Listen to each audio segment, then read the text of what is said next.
तुलसी के पास दिया जलाने से क्या होता है मित्रों? आप सभी ने कई लोगों को तुलसी के पेड़ के पास दिया जलाते हुए देखा होगा। कई लोग सुबह और शाम तुलसी के पास दिया जलाते हैं। मित्रों, आज के इस वीडियो में हम इसी के बारे में बात करेंगे कि तुलसी के पेड़ के पास दिया जलाने से हमें कौन सा लाभ मिलता है और कौन सी स्त्रियों को तुलसी के पास दिया नहीं जलाना चाहिए, नहीं तो उसे घोर पाप लगता है। और भगवान श्री कृष्ण जी ने इसके बारे में क्या बताया है, आइए जानते हैं एक कथा के माध्यम से। मित्रों, एक समय की बात है जब भगवान श्री कृष्ण अपने सिंहासन पर विराजमान थे, तभी देवी सत्यभामा उनसे मिलने के लिए जाती हैं। तो भगवान श्री कृष्ण देवी सत्यभामा को देखकर बोले, हे देवी, आज आप अचानक यहाँ क्यों आई हैं? तो देवी सत्यभामा बोली, प्रभु, आज जब मैं पृथ्वी लोक से आ रही थी तो मैंने देखा कि कुछ स्त्रियां अपने घर के आंगन में तुलसी के पेड़ के पास प्रतिदिन दीपक जलाती हैं। प्रभु, इसे देखकर मेरे मन में दो प्रश्न उठ रहे हैं और मैं चाहती हूँ कि आप मेरे दोनों प्रश्नों के उत्तर देकर मुझे संतुष्ट करें। तो भगवान श्री कृष्ण ने कहा, हे देवी, तुम्हारे मन में जो भी प्रश्न हैं मुझे निश्चिंत होकर बताओ, मैं तुम्हारे प्रश्नों के उत्तर अवश्य ही दूंगा। तो देवी सत्यभामा बोली, प्रभु, मेरा पहला प्रश्न ये है कि तुलसी के पास दिया जलाने से हमें कौन सा लाभ मिलता है, और मेरा दूसरा प्रश्न ये है कि कौन सी स्त्रियों को तुलसी के पास कभी भी दीपक नहीं जलाना चाहिए, नहीं तो उन्हें घोर पाप लगता है। तो भगवान श्री कृष्ण मुस्कुराते हुए बोले, हे देवी, तुमने संपूर्ण मानव जाति के कल्याण हेतु अत्यंत उत्तम प्रश्न किए हैं, किंतु इसका उत्तर मैं तुम्हें एक कथा के माध्यम से दूंगा, और यदि आपने कथा को पूरा मन लगाकर सुना तो तुम्हें तुम्हारे दोनों प्रश्नों का उत्तर मिल जाएगा। तो देवी सत्यभामा ने कहा, आप कथा सुनाइए प्रभु, मैं कथा को पूरा मन लगाकर अंत तक सुनूंगी। तो कथा को सुनाते हुए भगवान श्री कृष्ण ने कहा, एक समय की बात है जब एक नगर में हनुमंत नाम के एक ब्राह्मण रहते थे। वे धर्म के मार्ग पर चलने वाले एक श्रेष्ठ ब्राह्मण थे। उन्हें सभी वेदों तथा शास्त्रों का ज्ञान था। वहीं दूसरी ओर उनकी पत्नी, जिसका नाम मोहिनी था,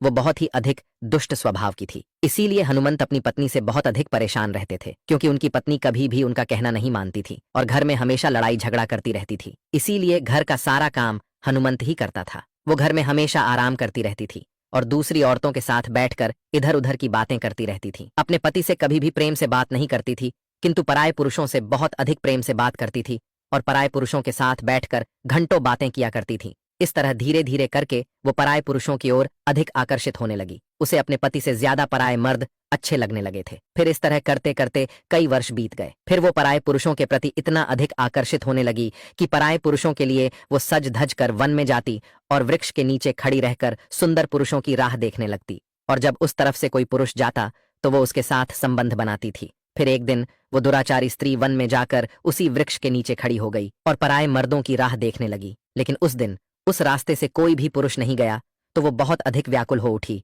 और कहने लगी, आज तो इस जंगल में कोई भी पुरुष नहीं आया, अब मैं अपनी काम वासना को कैसे शांत करूं। फिर इतना कहकर जैसे ही वो थोड़ा आगे बढ़ी, तभी उसे एक शेर दिखाई देता है और फिर शेर उसको देखकर उसे खाने के लिए आगे बढ़ता है। तो वो स्त्री शेर से बोली, अरे शेर, तू किस लिए यहाँ पर आया है? मुझे क्यों खाना चाहता है? मैं तो यहाँ पर अपनी काम वासना को शांत करने आई हूँ। इसीलिए हे सिंहराज, मुझे छोड़ दे। मेरा भक्षण करके तुझे क्या मिलेगा? तो शेर बोला, हे दुष्ट औरत, तुझ जैसी स्त्री का भक्षण करना ही मेरा काम है, तभी मुझे इस शरीर से मुक्ति मिलेगी। तो वो स्त्री बोली, हे सिंहराज, आप कौन हो और मुझे क्यों खाना चाहते हो? सच सच बताओ, तुम्हें किस पाप के कारण से शेर का जन्म मिला है? तो शेर बोला, हे पापिनी, मैं तुझे मेरे पूर्व जन्म की सच्चाई सुनाता हूँ, किस कारण से मुझे इस जन्म में शेर का जन्म मिला है। तो सुनो, प्राचीन काल में मंदाकिनी नाम का एक नगर था और मैं उसी नगर में रहता था और मैं एक श्रेष्ठ ब्राह्मण था। उसी नगर में एक नदी के किनारे बैठकर मैं यज्ञ करता था। मैंने उस जन्म में अनेक पापियों के कल्याण के लिए यज्ञ किए और उन पापियों के घरों में भोजन भी किया था। और तो और पिछले जन्म में मैंने जितने भी यज्ञ कराए थे, सभी धन के लालच में कराए थे। जो मनुष्य मुझे धन नहीं देता था, मैं उसके यहाँ यज्ञ कराने नहीं जाता था।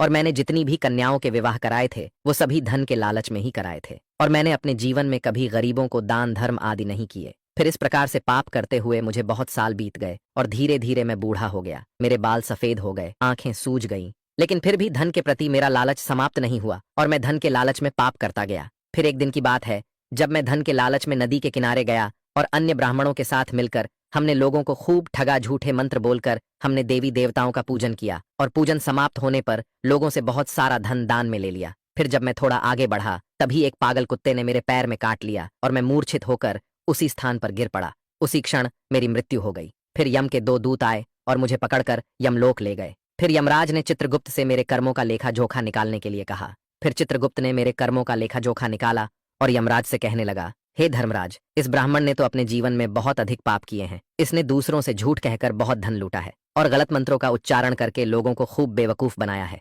इसीलिए इस पापी ब्राह्मण को नरकलोक में ही भेजना। फिर यमराज ने अपने दूतों को आदेश देकर मुझे नर्कलोक में डलवा दिया। फिर अनेक वर्षों तक नर्कलोक में सजा भोगने के बाद मुझे इस जन्म में शेर का शरीर प्राप्त हुआ और मैं इस वन में रहने लगा। इसीलिए मैं अपने पूर्व जन्म में किए गए पापों को याद करके अच्छे मनुष्यों का भक्षण नहीं करता हूँ।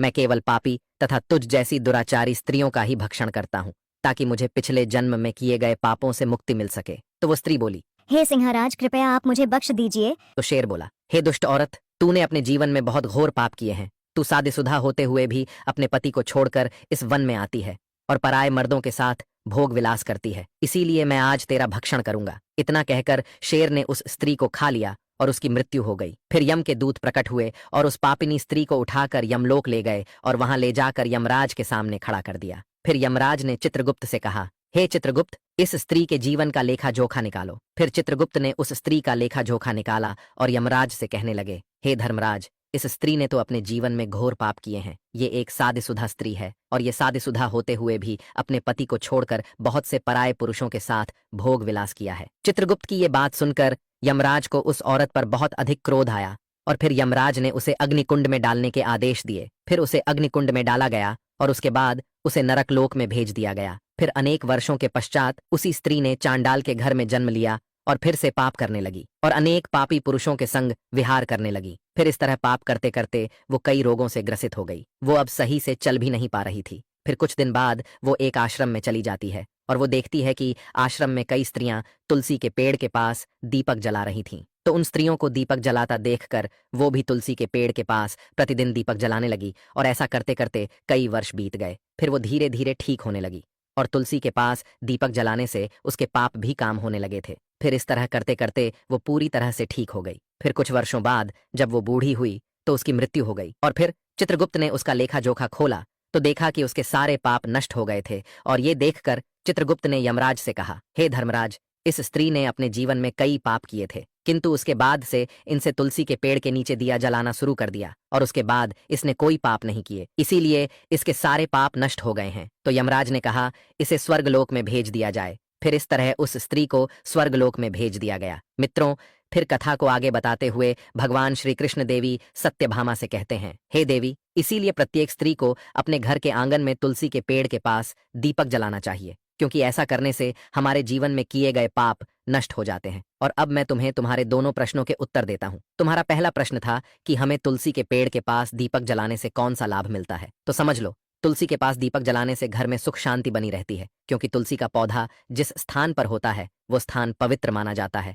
और तुलसी के पास दीपक जलाने से हमारे जीवन में जाने अनजाने में किए गए पापों से मुक्ति मिलती है और घर में धन दौलत की कोई कमी नहीं होती है। और तुम्हारा दूसरा प्रश्न था कि कौन सी स्त्री को तुलसी के पास दीपक नहीं जलाना चाहिए। तो समझ लो, जो स्त्रियां अपने पति के होते हुए भी पराये मर्दों से भोग विलास करती हैं तथा पराये मर्दों से संबंध रखती हैं और अपने पति का कभी भी आदर सम्मान नहीं करती हैं, ऐसी स्त्रियों को दीपक नहीं जलाना चाहिए। तो माता लक्ष्मी बोली, प्रभु, क्या ऐसी स्त्रियों कभी भी तुलसी के पास दीपक नहीं जला सकती हैं? तो भगवान श्री कृष्ण मुस्कुराते हुए बोले, जला सकती हैं, किंतु जब वो ऐसे घोर पाप करना छोड़ दे और पराये मर्दों से संबंध रखना छोड़कर पश्चाताप करें, तो उन्हें भी तुलसी के पास दीपक जलाने से उनके द्वारा अपने जीवन में किए गए पापों से मुक्ति मिलेगी। मित्रों, आपको ये कथा कैसी लगी हमें कमेंट्स करके जरूर बताएं। तो बोलो, जय श्री कृष्ण, राधे राधे।